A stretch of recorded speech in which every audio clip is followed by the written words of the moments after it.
Assalamualaikum warahmatullahi wabarakatuh. Saya Samsul Diantoro dengan NIM S1A 023045 akan mempresentasikan tugas hukum pajak hasil kerja saya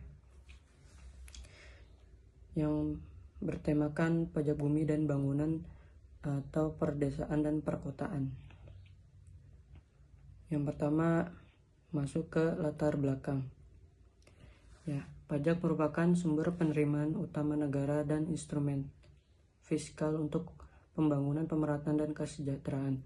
Pajak otonomi daerah ialah kontribusi wajib kepada daerah yang terutang oleh pribadi atau badan tanpa imbalan yang seimbang. Jenis pajak daerah diantaranya pajak bumi dan bangunan, perkotaan, dan pedesaan atau PBB P2. Pajak ini termasuk penting untuk mendukung kemandirian suatu daerah. PBB P2 awalnya merupakan pajak yang dipungut pemerintah pusat. Tahun 2010, kewenangan pemungutannya beralih ke pemerintah kabupaten kota.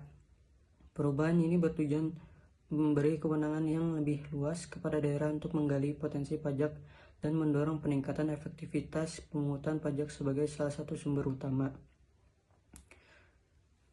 Undang-Undang HKPD atau Undang-Undang Nomor 1 Tahun 2022 yang menjadi dasar hukum terbaru PBB P2 menggantikan Undang-Undang PDRD. Pajak tingkat daerah dengan tarif maksimal naik dari 0,3% sampai 0,5% NJOP.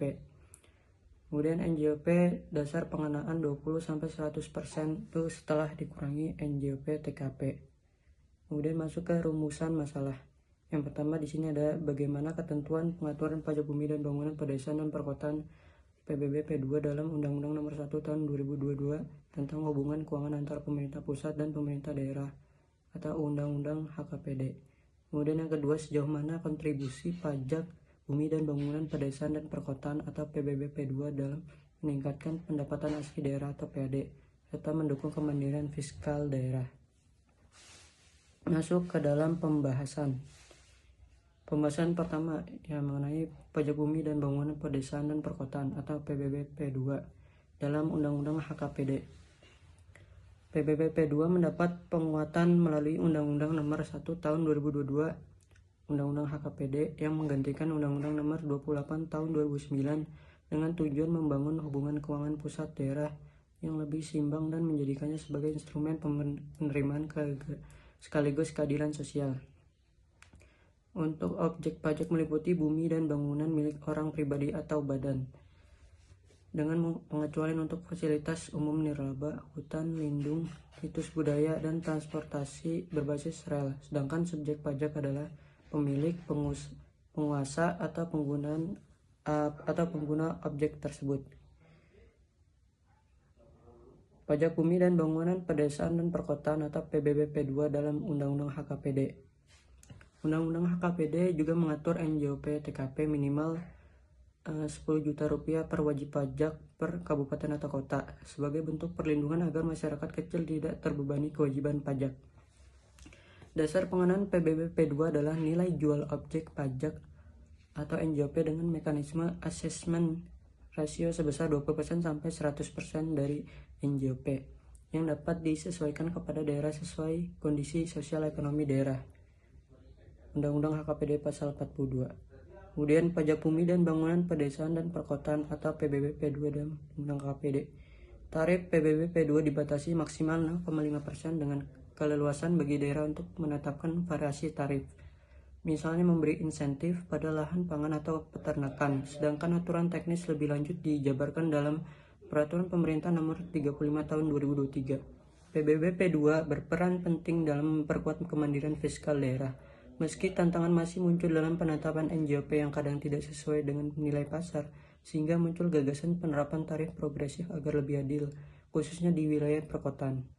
Kemudian pembahasan kedua terkait kontribusi PBB P2 terhadap PAD dan kemandirian fiskal. Saya mengutip dari jurnal Alifiyah tahun 2023.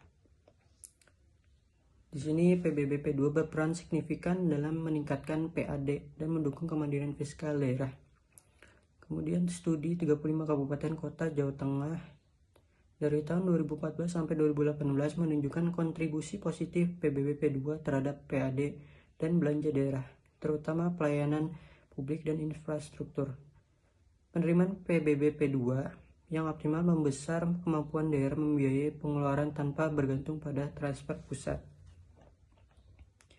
Kemudian untuk kontribusi berbeda antar daerah, kota dengan nilai bumi dan bangunan tinggi lebih besar dibanding wilayah pedesaan.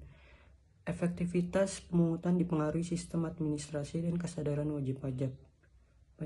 Kemudian tantangannya, kepatuhan rendah, data objek pajak belum valid, NJP sering tidak sesuai harga pasar. Di PBBP 2 tidak hanya sumber penerimaan, tetapi juga instrumen penguatan otonomi fiskal. Dengan intensifikasi dan ekstensifikasi, PBBP 2 berpotensi menjadi penopang utama kemandirian fiskal daerah ke depan. Jadi untuk kesimpulan dan saran. Kesimpulannya itu Undang-Undang Nomor 1 Tahun 2022 HKPD memperkuat dasar hukum PBBP 2 dengan aturan yang lebih adaptif dan berkeadilan, termasuk ketentuan objek NJP TKP, asesmen rasio, dan tarif maksimal. Yang kedua, PBBP 2 berkontribusi penting terhadap PAD dan kemandirian fiskal daerah. Meski bervariasi antar daerah, optimalisasi dapat dicapai melalui peningkatan kepatuhan, akurasi NJP, dan penguatan administrasi pajak. Untuk sarannya, yang pertama, tingkatkan administrasi pajak dan pemutakhiran NJP agar pemungutan PBBP 2 lebih adil dan akurat. Yang kedua, lakukan sosialisasi untuk meningkatkan kepatuhan wajib pajak serta dukung dengan sistem pembayaran yang mudah. Yang ketiga, kembangkan kebijakan tarif yang progresif dan berkeadilan guna memperkuat PAD dan kemandirian fiskal daerah. Sekian dari saya, kurang lebihnya mohon maaf. Wassalamualaikum warahmatullahi wabarakatuh.